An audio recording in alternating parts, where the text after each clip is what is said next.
अस्सलाम वालेकुम जी। मुझे कहते हैं इखलाक और मैं हूँ इस टाइम गूगल जर्मनी के अंदर एज आ गूगल क्लाउड इंजीनियर जॉब कर रहा हूँ। आज का टॉपिक ये है कि आप अगर मिडल ईस्ट जैसे दुबई, इसी तरह से अगर बहरीन, कतर, सऊदी अरब, ओमान, किसी भी मिडल ईस्ट के कंट्री में आप एक प्रोफेशनल हैं और एक हाई अर्निंग जॉब कर रहे हैं, तो क्या आपको जर्मनी में मूव होना चाहिए? ये टॉपिक इसलिए इम्पोर्टेंट है क्योंकि मैं भी इससे पहले ओमान के अंदर एक बहुत हाईली अर्निंग और एक आईटी कंपनी के साथ काम कर रहा था, जॉब कर रहा था। तो जब आप मिडल ईस्ट में होते हैं तो ऑलमोस्ट हर बंदे के माइंड में होता है कि हमें यूरोप जाना है या यूरोपियन किसी कंट्री में मूव हो जाना चाहिए। तो लेकिन उससे पहले एक बहुत सारी चीज़ें होती हैं कि मूव होना भी चाहिए कि नहीं होना चाहिए। अगर मूव होना चाहिए तो क्या हमारे लिए फॉर एग्ज़ाम्पल एडवांटेज होगा, क्या इसमें डिसएडवांटेज होगा। स्पेशली जो फैमिली वाले होते हैं उनके लिए बहुत बड़ा एक ये क्वेश्चन होता है ये वाला कि हमारे लिए फ़ैमिली के लिए किस तरह से होगा, फैमिली सेटल हो पाएगी, हमारे लिए जॉब्स कैसे, बच्चों की एजुकेशन का जो है एक सबसे बड़ा क्वेश्चन मार्क होता है। सो बहुत से ये टॉपिक्स हैं जो हर उस मिडिल ईस्ट या जो मिडिल उसके अंदर जॉब कर रहा था उसके माइंड में होते हैं इस बड़े डिसीजन को लेने के लिए। तो इस जर्मनी मूव होने से पहले मिडिल ईस्ट से या दुबई से एक आपने की क्वेश्चन करना है कि आपका पर्पज़ क्या है। अगर तो आपका पर्पज़ है लॉन्ग टर्म स्टे करना फैमिली के साथ, बच्चों के साथ, मतलब लॉन्ग टर्म मीन कि आपने यहाँ पे नेशनलिटी लेनी है, पीआर लेना है। अगर आप पाकिस्तान से हैं तो फॉर श्योर आपका पर्पज़ जो है वो ये होगा कि लॉन्ग टर्म फैमिली के साथ सेट होना है और बच्चों के साथ सेटल होना है, बच्चों की एजुकेशन के लिए, और आप नेशनलिटी के लिए आना चाह रहे हैं। फिर तो आपके लिए डिसीजन ये बिल्कुल एक मुनासिब डिसीजन है कि जर्मनी में 5 साल के बाद नेशनलिटी मिल जाती है। बट अगर आप इंडिया से हैं तो मोस्टली इंडिया से जो लोग आए हैं वो नेशनलिटी यहाँ की नहीं लेते। उसकी रीज़न ये है कि उनको इंडिया की ड्रॉप करनी पड़ती है, और जब इंडिया की ड्रॉप करते हैं तो इंडिया की नेशनलिटी इस टाइम पे ज़्यादा वर्थफुल है एज़ कम्पेयर टू जर्मनी जो है। लॉट ऑफ रिस्पेक्ट है उसका वुड से। तो अब ये आपको एनालिसिस करना है कि आपका पर्पज़ क्या है वहाँ पे मूव होने का। जर्मनी में मूव होने का एक फ़ायदा नेशनलिटी तो है या जो कि 5 साल बाद आपको मिल जाती है, और पीआर 3 सालों बाद मिल जाती है। इसके अलावा फ़ायदा यह है कि यहाँ पे आपके पास आईटी में या आप किसी भी फील्ड में आपके पास जॉब अपॉर्चुनिटीज़ इतनी ज़्यादा हैं कि अगर अनफॉर्चुनेटली किसी भी रीज़न से आप जो है वो जॉब जो कर रहे हैं उसमें आपका, अगर आप सेटिस्फाइड नहीं है कंपनी के साथ, या आपका ऐसा है कि आपको किसी किसी सिचुएशन से आप जो है उस जॉब को क्विट कर देते हैं या कंपनी आपको जॉब से कह देती है, तो सबसे बड़ी चीज़ ये है कि आपको गवर्नमेंट 6 महीने के लिए सपोर्ट करती है, जॉबलेस फंड देती है। आपको 6 महीने आप यहाँ पे रह सकते हैं, जॉब ढूंढ सकते हैं उस 6 महीने के अंदर। और 6 महीने बहुत ज़्यादा है यहाँ पे क्योंकि इतनी जॉब अपॉर्चुनिटीज़ हैं कि आप easily with in 1 or 2 month second job ढूंढ सकते हैं। मिडिल ईस्ट के अंदर यही सबसे बड़ा फियर होता है कि जब आपको जॉब से एग्ज़िट करा देते हैं तो आपके पास और कोई ऑप्शन नहीं होता कि आपको विद इन 1 मंथ जो है वो आपको उस कंट्री को एग्ज़िट करना होता है, क्योंकि वो आपका सबसे पहला वीज़ा कैंसिल करते हैं और आपके पास अब दूसरा इतनी अपॉर्चुनिटीज़ नहीं है कि आपको इतनी जल्दी विद इन 1 मंथ आपको दूसरी जॉब मिल जाए।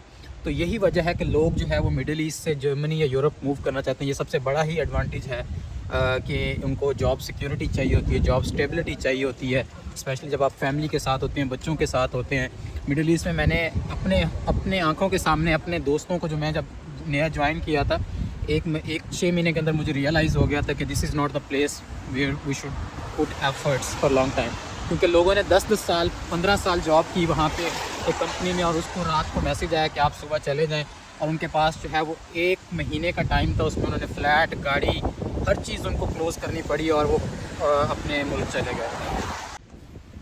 और दूसरा सबसे बड़ा रीज़न होता है मिडिल ईस्ट से मूव करने का। मिडिल ईस्ट में मैंने देखा है कि आप अगर किसी कंपनी में जॉब कर रहे हैं और 3-3 साल 4-4 साल लोगों की सैलरीज ही नहीं बढ़ाते वो लोग, क्योंकि उनको भी पता है कि इनके पास और ऑप्शन नहीं है और अपॉर्चुनिटीज़ मिडिल ईस्ट में है नहीं। और लोग जो है अगर वो सेटिस्फाइड नहीं है किसी कंपनी के साथ, उसकी सैलरी नहीं बढ़ रही, वही जो सैलरी 5 साल पहले थी आज भी वही है 3 साल पहले, और वो चुप करके जॉब कर रहे हैं, ना सैलरी का बोल पा रहे हैं। तो इस वजह से जर्मनी में ये है कि मैं अभी अगर आपको एग्जांपल दूँ, मैं 1 साल पहले आया, इस 1 साल के अंदर मेरी 4 बार सैलरी बढ़ चुकी है विदाउट एनी रीज़न। अगर आप एफर्ट पुट कर रहे हैं, अगर आपके अंदर टैलेंट है तो आपकी कंपनी आपको खुद ही सैलरी, आपको प्रमोशंस भी देती है और एनुअल भी इंक्रीमेंट होता है। अगर इन्फ्लेशन आती है, इन्फ्लेशन के अलग से आपको पेमेंट मिलती है हर साल, एनुअली बोनस अलग मिलता है, सैलरी इंक्रीमेंट एनुअली अलग होता है और परफॉर्मेंस बेस्ड इंक्रीमेंट्स अलग होते हैं, प्रमोशंस अलग होती हैं। तो ये बहुत बड़े एडवांटेज होते हैं कि अगर आप एक कंपनी के लिए एफर्ट कर रहे हैं और आप टैलेंटेड हैं, कंपनी आपको उसकी एक्नॉलेज करना चाहिए आपके टैलेंट की, और आपको उसकी प्रमोशंस और आपको इंक्रीमेंट देना चाहिए, जो कि मिडल ईस्ट में ये चीज़ पॉसिबल नहीं है। जर्मनी में जहाँ पे इतने फ़ायदे हैं, नुकसान भी हैं। सबसे बड़ा नुकसान ये, अगर आप सिंगल हैं तो आपकी सैलरी पे 42% टैक्स लगेगा, और 42% बहुत ज़्यादा टैक्स है। मिडल ईस्ट में क्या होता है, आप 0% टैक्स है, जितनी आपकी सैलरी होती है उतनी आपकी जेब में आ रहा होता है, बट यहाँ पे ऐसा नहीं है। तो उसका हल ये है, जैसे मैं अभी मिडल ईस्ट में $6000 पर मंथ ले रहा था, तो आप भी सेम, अगर आप जितनी सैलरी ले रहे हो और आप यहाँ पे आने से पहले जब आपको जॉब ऑफ़र हो, तो आपने क्या करना है कि उस ऑफ़र में उतनी ही सैलरी डिमांड करनी है कि टैक्स डिडक्शन 42% या 35% जो भी आप पे एप्लीकेबल है, उसके बाद उतनी रिसीव हो जितनी आप मिडल ईस्ट में ले रहे हैं। तो फिर आप यहाँ पे आकर बहुत इजीली और बड़े खुश भी होंगे और आप सर्वाइव भी कर पाए, आपको ये फ़ील नहीं होगा कि मेरी सैलरी कम हो गई है। के साथ हैं तो आपके लिए एक फ़ायदे वाली चीज़ भी है कि यहाँ पे एक तो फैमिली वाले के लिए 35% टैक्स है। सेकेंडली क्या होता है कि अगर आपका एक बच्चा है तो आपको €250 पर मंथ गवर्नमेंट की जो बच्चों का एक फ़ंड होता है वो देती है, और अगर आपके 2 बच्चे हैं तो आपको 500, और अगर आपके 3 बच्चे हैं तो आपको जो है वो €750 मिलेगा, और ये बहुत बड़ी अमाउंट होती है। €750 बच्चों की एजुकेशन यहाँ पे वैसे फ्री है।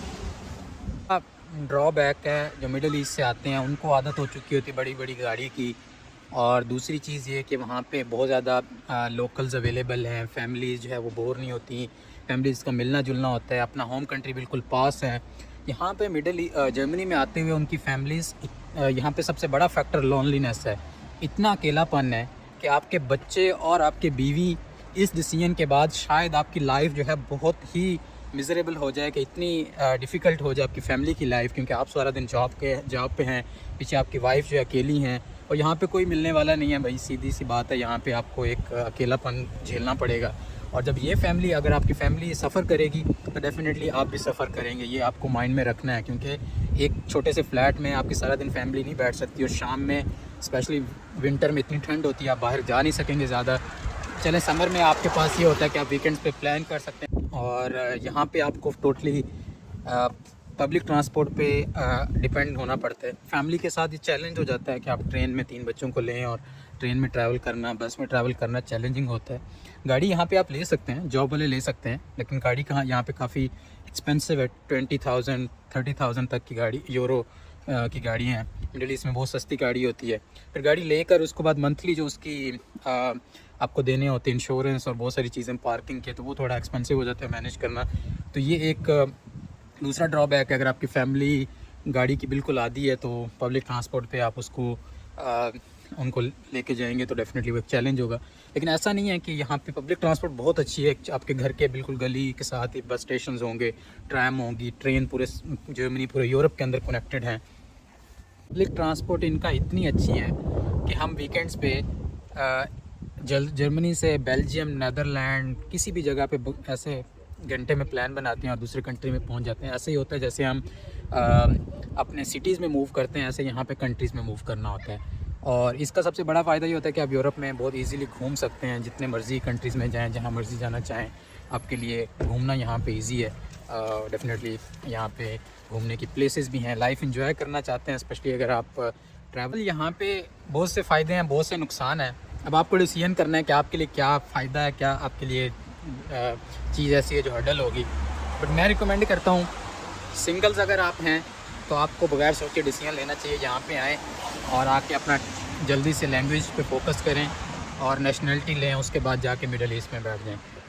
क्योंकि मिडिल ईस्ट में जब आप जहाँ पे नेशनलिटी जहाँ पे जब यहाँ की होगी और आप जाके मिडिल ईस्ट में जॉब करेंगे तो आपको हाई पेइंग जॉब मिलती है। और अगर वहाँ पे आपके साथ अनफॉर्चुनेट कोई सीन होता है तो आप किसी भी टाइम वापस जर्मनी आ सकते हैं, यहाँ पे आपको दूसरी जॉब मिल जाएगी। और इवन सेम फैमिली के लिए भी है।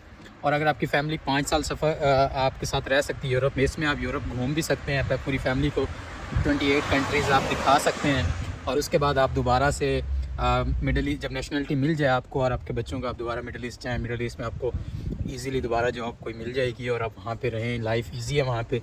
लेकिन नेशनलिटी होना ऐसा बैकअप सोल्यूशन ज़रूरी है। आपको वीडियो अच्छी लगी है और अगर आपको इससे कोई फ़ायदा हुआ है तो आप मुझसे कुछ चीज़ पूछना चाहते हैं, आप मुझसे कॉन्टैक्ट भी कर सकते हैं कमेंट सेक्शन में, या कोई मैं आपको अपना ईमेल दे दूँगा या कोई कॉन्टैक्ट एक्सचेंज कर दूँगा। और नेक्स्ट वीडियोस में मैं आपको शेयर करूँगा अपनी जर्नी कि मैं गूगल जर्मनी में कैसे आया, किस तरह से जॉब ढूंढी और किस तरह से यहाँ पे सेटल हुआ। तो अपनी जर्नी और डेफिनेटली प्रोसेस भी कि आप भी कैसे मिडिल ईस्ट से जर्मनी आ सकते हैं और क्या चीज़ें ऐसी हैं जहाँ जो आपको करनी चाहिए जॉब ढूंढने के लिए, और किन चैनल से आप जो ढूंढ सकते हैं। शुक्रिया देखने के लिए, और अगर आपको वीडियो पसंद है तो लाइक और सब्सक्राइब कर दें। Thank you.